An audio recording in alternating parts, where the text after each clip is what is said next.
So hello বন্ধুরা, আমি বাংলা টেটা চলে এসেছি আরও একটা নতুন ভিডিও নিয়ে এবং তোমাদের সকলকে আমাদের ইটিএফ জার্নিতে স্বাগত। তো বন্ধুরা, গতকাল যে ভিডিওটা আমি তোমাদের জন্য বানিয়েছিলাম সেখানে আমি ডিসকাস করেছিলাম যে কোন কোন ইটিএফ গুলো আমাদের পোর্টফোলিওর জন্য রেড ফ্ল্যাগ এবং সেই ইটিএফ গুলোকে আমাদের পোর্টফোলিও থেকে আমাদেরকে দূরে রাখা উচিত। ঠিক আছে? এবং আজকের এই ভিডিওতে আমি তোমাদেরকে ডিসকাস করব যে কোন ইটিএফ গুলো আমরা আমাদের পোর্টফোলিওর মধ্যে ইনক্লুড করব এবং সেটা ইনক্লুড করার কি কি পদ্ধতি এবং বাছাই করার কি নিয়ম। ঠিক আছে? এবং এটা আমাদের একজন সাবস্ক্রাইবার রিকোয়েস্টে আমি ভিডিওটা বানাচ্ছি, কারণ তিনি জিজ্ঞেস করেছিলেন যে কোন কোন ইটিএফ গুলো ভালো এবং সেগুলো বাছাই করার কি পদ্ধতি। ঠিক আছে?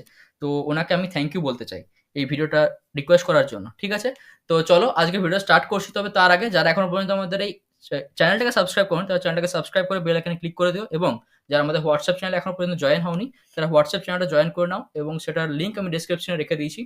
এবং সেই হোয়াটসঅ্যাপ চ্যানেলে যখনই মার্কেটে যখনই কিছু আমি ইটিএফ বাই করছি বা সেল করছি, সেটার স্ক্রিনশট ইমিডিয়েট টাইমে আমি তোমাদেরকে দিয়ে দিই, যার ফলে তোমরা রিয়েল টাইমে মার্কেটের সাথে সাথে আপডেটেড থাকতে পারবে। ঠিক আছে?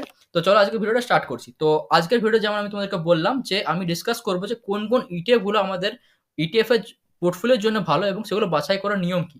তো নিয়ম অবশ্যই সেই ৬টা ক্রাইটেরিয়ার ব্যাপারেই বলবো, যেটা আমি গতকাল তোমাদের সাথে ডিসকাস করেছিলাম। তো সবচেয়ে প্রথম ক্রাইটেরিয়া কি? সবচেয়ে প্রথম ক্রাইটেরিয়া হচ্ছে আমাদের ভলিউম। এবং ভলিউম মানে কি? মানে ভলিউম মানে হচ্ছে বেসিক্যালি লিকুইডিটি। কোনো একটা ইটিএফ এর মধ্যে পার ডে কিরকম বাই সেল হচ্ছে সেটাকে ডেসক্রাইব করার জন্য, সেটাকে ইন্ডিকেট করার জন্য এই ভলিউম ক্রাইটেরিয়াটা বা ভলিউম ফ্যাক্টরটা এসছে। ঠিক আছে? এবং ওই ইটিএফ এর লিকুইডিটি যদি হাই হয়, তাহলে ওই ইটিএফ এর যে কোনো টাইমে বাই এবং সেল করার জন্য কোনো রকম প্রবলেম আমরা ফেস করতে হবে না। মানে কি?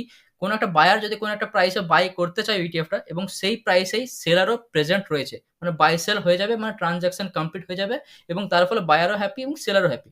তো তার জন্য ওই ইটিএফ এর ভ্যালু এবং ওই ইটিএফ এর ভলিউম থাকা খুব জরুরি। তো যদি কোনো একটা ইটিএফ ভলিউম খুব কম হয় তাহলে সেই ইটিএফ এ বাই সেলের প্রবলেম হয়, কিন্তু ভলিউম হাই হলে বাই সেলের কোনো রকম প্রবলেম হয় না, কারণ লিকুইডিটি হাই থাকে। বোঝা গেল? তার মানে ওই ইটিএফ ভলিউম খুব বেশি হাই হতে হবে, তবেই আমরা ওই ইটিএফটাকে আমাদের ইনক্লুড করবো আমাদের পোর্টফোলিওর মধ্যে। তো এখানে দেখতে পাচ্ছি যে এই যে ইটিএফ একটা রয়েছে কোয়ালিটি 30 আই ইটিএফ, এই ইটিএফ ভলিউম রয়েছে 5,85,055, মানে আজকের দিনে প্রায় 5,85,000 ইউনিট এই ইটিএফ এর বাই সেল হয়েছে। তো এইটাই বুঝতে পারছো, এত ইউনিট বাই সেল হচ্ছে মানে বাই করার লোকও রয়েছে এবং সেল করার লোকও রয়েছে। তো তার ফলে এই ইটিএফ এ বাই সেলের কোনো রকম লিকুইডিটি ইস্যু হবে না। বোঝা গেল?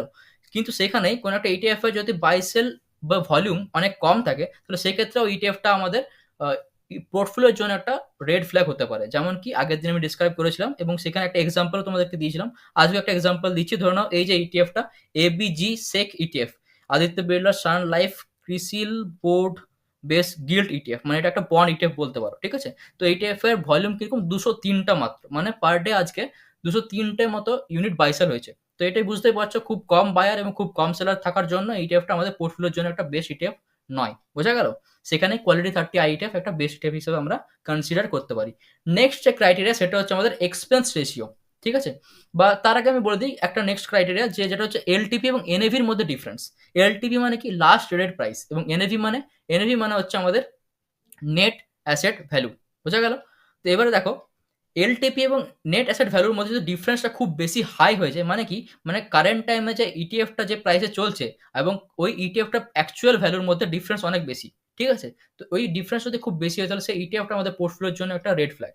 কিন্তু সেখানেই যদি এলটিপি এবং এনএভির মধ্যে ডিফারেন্সটা যদি খুব কম হয় তাহলে সেই ইটিএফটাকে আমরা আমাদের পোর্টফোলিওর মধ্যে ইনক্লুড করতে পারি, কারণ ওই ইটিএফটা রিয়েল ভ্যালুর মধ্যে ট্রেড হচ্ছে। যেমন কি এখানে দেখতে পাচ্ছ যে কোয়ালিটি 30 আই ইটিএফ এর এক্সাম্পলটা আমি আবার নিচ্ছি। তো ওই ইটিএফ এর এনএভি এবং এলটিপির মধ্যে ডিফারেন্স কত দেখো। এলটিপি হচ্ছে 22.25, সেখানেই আমাদের এই ইটিএফ এর এনএভি হচ্ছে 21.94, মানে এই দুটো ইটিএফ এর মধ্যে, সরি, এই ইটিএফ এর মধ্যে যে এলটিপি এবং এনএভি তার ডিফারেন্সটা খুব কম। ঠিক আছে? সেখানেই হ্যানসেং বিস, এটা হচ্ছে আমাদের চায়নার একটা ইটিএফ। ঠিক আছে? চায়নার একটা ইন্ডেক্স, এবং এই ইটিএফ এর যে লাস্ট ট্রেডেড প্রাইস হচ্ছে 352, সেখানেই এনএভি হচ্ছে 308, মানে প্রায় 44 রুপিসের ডিফারেন্স আমরা দেখতে পাচ্ছি এইচএফ এর মধ্যে। মানে কত বেশি একটা হিউজ ডিফারেন্স এইচএফ এর এনএভি এবং লাস্ট ট্রেডের প্রাইসের মধ্যে। ঠিক আছে? তার মানে এই ইটিএফটা নিজের অ্যাকচুয়াল ভ্যালু থেকে অনেক বেশি হাই ভ্যালুতে ট্রেড হচ্ছে, তার জন্য এই ইটিএফটা এখন আমাদের বাই করার পজিশনে নেই। এবং এই ইটিএফটা খুব বেশি ভোলাটাইল, এবং তার জন্য ইটিএফটাকে আমি আমার পোর্টফোলিওর মধ্যে ইনক্লুড করব না। বোঝা গেল? তো এই দুটো ক্রাইটেরিয়া হচ্ছে ফার্স্ট ক্রাইটেরিয়া। নেক্সট যে ক্রাইটেরিয়া সেটা হচ্ছে আমাদের এক্সপেন্স রেশিও। এবং এক্সপেন্স রেশিও দেখার জন্য আমরা টিকার টাইপ অ্যাপ্লিকেশন চলে এসেছি, এবং এখানে একটা ইটিএফ আমি সিলেক্ট করে নিলাম। সেটা হচ্ছে আমাদের ICICI Prudential Nifty next 50 ETF, মানে আমাদের এনএসির মধ্যে 51 থেকে 100 নাম্বার যেসব কোম্পানি, সেসব কোম্পানি নিয়ে আমাদের এই ইটিএফটা। বোঝা গেল? তো এবার এই ইটিএফ এর এক্সপেন্স রেশিও মানে কি? দেখো এক্সপেন্স রেশিও মানে হচ্ছে যে কোন একটা ইটিএফ কে রান করছে। যেমন এই ইটিএফটা আইসিআইসিআই প্রুডেন্সিয়াল রান করছে। সেরকমই কোন একটা ইটিএফ নিপন ইন্ডিয়া রান করে বা কোন একটা ইটিএফ মতিলাল ওসওয়াল রান করে। সেরকম করে অনেক রকম মিউচুয়াল ফান্ড কোম্পানি বা অ্যাসেট ম্যানেজমেন্ট কোম্পানি ইটিএফ গুলোকে রান করছে। ঠিক আছে? এবার ওরা যে রান করছে তার জন্য এই ইটিএফ গুলো রান করার জন্য এবং তাদের যে কোম্পানি রয়েছে কোম্পানির খরচা চালানোর জন্য তারা কিছু টাকা আমাদের কাছ থেকে নেয়। ঠিক আছে? As a expense. ঠিক আছে? এবং তার জন্য ওটাকে এক্সপেন্স রেশিও বলা হয়। ঠিক আছে? তো ওই এক্সপেন্স রেশিওটা যদি ওই ইটিএফ এর কম হয়, মানে ওই ইটিএফটা রান করার জন্য যদি আমরা কম টাকা দিচ্ছি, তার মানে কি আমাদের প্রফিটটাও ওই ইটিএফ এর ক্ষেত্রে বেশি ক্যালকুলেট করা হবে। বোঝা গেল? তো এক্সপেন্স যদি কোনো একটা ইটিএফ এর কম হচ্ছে, তাহলে সেই ইটিএফটা আমাদের পোর্টফোলিওর জন্য একটা বেটার অপশন হয়ে দেখা যেতে পারে। ঠিক আছে? তো এখানে দেখতে পাচ্ছি যে এই ইটিএফটার মানে নেক্সট 50 আই ইটিএফ এর এক্সপেন্স রেশিও হচ্ছে 0.10%।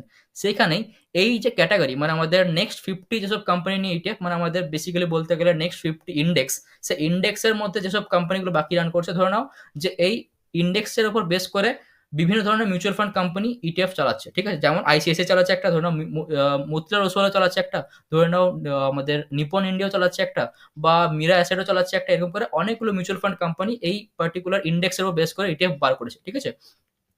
তো এবারে এখানে বলছে যে ওই পুরো ক্যাটাগরির মধ্যে মানে এই যে নেক্সট 50 ক্যাটাগরির মধ্যে এক্সপেন্স রেশিও হচ্ছে মেনলি এই ক্যাটাগরি এক্সপেন্স রেশিও 0.26%। ঠিক আছে? সেখানেই আইসিআইসিআই প্রুডেন্সিয়াল বলছে না আমি এক্সপেন্স রেশিও 0.1%-এর মধ্যে রাখবো। বোঝা গেল? মানে এই ইটিএফটা এই পুরো সেক্টরের মধ্যে পুরো ক্যাটাগরির মধ্যে সবচেয়ে কম এক্সপেন্স রেশিও রেখেছে 0.10%। তো তার জন্য বলছি এই ইটিএফটা আমাদের এই পার্টিকুলার ইন্ডেক্সের জন্য একটা ভালো অপশন হিসাবে দেখা যেতে পারে। বোঝা গেল? নেক্সট হচ্ছে ট্র্যাকিং এরর। ট্র্যাকিং এরর মানে কি? দেখো প্রত্যেকটা ইটিএফই কোনো না কোনো একটা ইন্ডেক্সকে বেস করে বানানো। যেমন এই নেক্সট 50 আইটিএফ আমাদের নেক্সট 50 যেসব কোম্পানি তাদের ইন্ডেক্সের উপর বেস করে বানানো। তো এবার যখনই বেস করে বানানো মানে কি ওদেরকে মিমিক করছে এবং মিমিক করার জন্য একটা ওই ইটিএফটা ওই ইন্ডেক্সকে ট্র্যাক করছে। এবার ট্র্যাকের সময় কিছু এরর হয়ে যায়। মানে কি? মানে কিছু ওপরে বা কিছু নিচে আমরা ওই ইটিএফটাকে পাই। যেমন ধরে নাও যে ওই ইন্ডেক্সটা 100 প্রাইসের মধ্যে চলছে। ঠিক আছে? সেখানেই দেখতে পাচ্ছ ইটিএফটা 99.5 প্রাইসের মধ্যে চলছে। মানে কি? মানে 50 পয়সার যে গ্যাপ, এই গ্যাপটাই হচ্ছে এরর। তার মানে ওই ইটিএফ এর ট্র্যাকিং এরর কত হচ্ছে 0.5%। বোঝা গেল? তো এবার যদি কোনো একটা ইটিএফ এর এই যে গ্যাপটা এই যে ট্র্যাকিং এররটা যদি কম হয়, তাহলে সেই ইটিএফটা হচ্ছে ওই ইন্ডেক্সের সাথে ম্যাচ করে চলছে বলা যেতে পারে। তার মানে ওই ইটিএফটা ওই ইন্ডেক্সকে ভালোভাবে রেপ্লিকেট করতে পারছে। তার জন্য এই ইটিএফটা ওই ইন্ডেক্সের সাথে আমরা ম্যাচ করেছে বলেই ওই ইটিএফটা আমাদের পোর্টফোলিওর জন্য ভালো হিসেবে আমরা গণ্য করতে পারি। তো এখানে দেখতে পাচ্ছি যে এই পুরো যে ক্যাটাগরি নেক্সট 50 ক্যাটাগরি এর পুরো ওভারঅল ট্র্যাকিং এরর হচ্ছে 0.13%। সেইখানেই এই নেক্সট 50 আইইটিএফ এর যে ট্র্যাকিং এরর সেটা হচ্ছে কত 0.07%, মানে কম্পারেটিভলি কম। তো তার জন্য এই ইটিএফটাও আবার আমাদের এই ইন্ডেক্স সরি এই ইটিএফটা আমাদের পোর্টফোলিওর জন্য বেটার হিসেবে আমরা চুজ করতে পারি। বোঝা গেল? নেক্সট হচ্ছে এইউএম মানে অ্যাসেট আন্ডার ম্যানেজমেন্ট। কোনো একটা ইটিএফ এ কত বেশি লোক ইনভেস্ট করেছে সেটা এই অ্যাসেট আন্ডার ম্যানেজমেন্ট দিয়ে বোঝা যায়। তো এখানে দেখতে পাচ্ছি যে এই ইটিএফ এ এখনো পর্যন্ত আমাদের মতো প্রায় 1092.35 সিআর মানে এত কোটি টাকা লোক ইনভেস্ট করেছে। ঠিক আছে? তো তার মানে বুঝতে পারছো যে ইটিএফ এ ভালো মতো লোক ইন্টারেস্টেড এবং ভালো মতো টাকা এখনো ইনভেস্ট রয়েছে। তার ফলে এই ইটিএফ এর মধ্যে টাকার যে লিকুইডিটি সেটাও খুব বেশি হাই। বোঝা গেল? তো এভাবে বুঝতে পারছি যে এই ৪ টে ক্রাইটেরিয়া সরি এই ৫ টা ক্রাইটেরিয়া আমাদেরকে মেনে চলতে পারলে আমরা ভালোভাবে এই ইটিএফ গুলোকে শনাক্ত করতে পারবো। আবার আমি তোমাদের জন্য সামারাইজ করে দিচ্ছি কোন, কোন ক্রাইটেরিয়া। সবচেয়ে ১ম হলো ভ্যালু বা ভলিউম। ঠিক আছে? কোনো একটা ইটিএফ ভলিউম যদি খুব বেশি হাই হয় তাহলে ওই ইটিএফটা বাই সেলে কোনো রকম প্রবলেম হয় না, লিকুইডিটি কোনো রকম ইস্যু হয় না। নেক্সট হচ্ছে কি? নেক্সট হচ্ছে এলটিপি এবং এনএভির মধ্যে ডিফারেন্স। কোনো একটা ইটিএফ এর এলটিপি এবং এনএভির মধ্যে ডিফারেন্স যদি খুব বেশি না হয়, খুব কম হয়, তাহলে সেই ইটিএফটা আমরা পোর্টফোলিওর মধ্যে ইনক্লুড করতে পারি। থার্ড যে ক্রাইটেরিয়া সেটা হচ্ছে কি? থার্ড ক্রাইটেরিয়া হচ্ছে আমাদের এক্সপেন্স রেশিও। কোনো একটা ইটিএফ এর এক্সপেন্স রেশিও যদি ক্যাটাগরি এক্সপেন্স রেশিওর থেকে অনেক কম হয়, তাহলে সেক্ষেত্রে ওই ইটিএফটা আমরা আমাদের পোর্টফোলিওর মধ্যে ইনক্লুড করতে পারি। নেক্সট যে ক্রাইটেরিয়া সেটা হচ্ছে কি? Tracking error. ট্র্যাকিং এরর যদি ক্যাটাগরি ট্র্যাকিং এররের থেকে অনেক বেশি কম হয়, যেখানে দেখতে পাচ্ছ যেমন 0.07%, তাহলে সেক্ষেত্রে ওই ইটিএফটা আমাদের পোর্টফোলিওর জন্য বেটার। নেক্সট হচ্ছে এইউএম মানে অ্যাসেট আন্ডার ম্যানেজমেন্ট বা যে মানি লিকুইডিটি সেটা যদি খুব হাই হয়, তাহলে সেই ইটিএফটা আমরা আমাদের পোর্টফোলিওর মধ্যে ইনক্লুড করতে পারি। এবং এটা ট্র্যাক করার জন্য আমি টিকার টেপ অ্যাপ্লিকেশনটা ইউজ করেছি। তোমরা চাইলে এই টিকার টেপ অ্যাপ্লিকেশনটা ইউজ করতে পারো। ঠিক আছে? তো আশা করছি এই ভিডিওটা তোমাদের জন্য অনেক বেশি লাভদায়ক হয়েছে এবং তোমরা অনেক বেশি শিখতে পেরেছো। তো যদি ভিডিওটা ভালো লেগেছে তাহলে ভিডিওটাকে একটা লাইক করো, চ্যানেলটাকে সাবস্ক্রাইব করে বেল আইকনে ক্লিক করতে ভুলবে না। দেখা হচ্ছে পরের ভিডিওতে। Keep learning, keep trading. Thank you.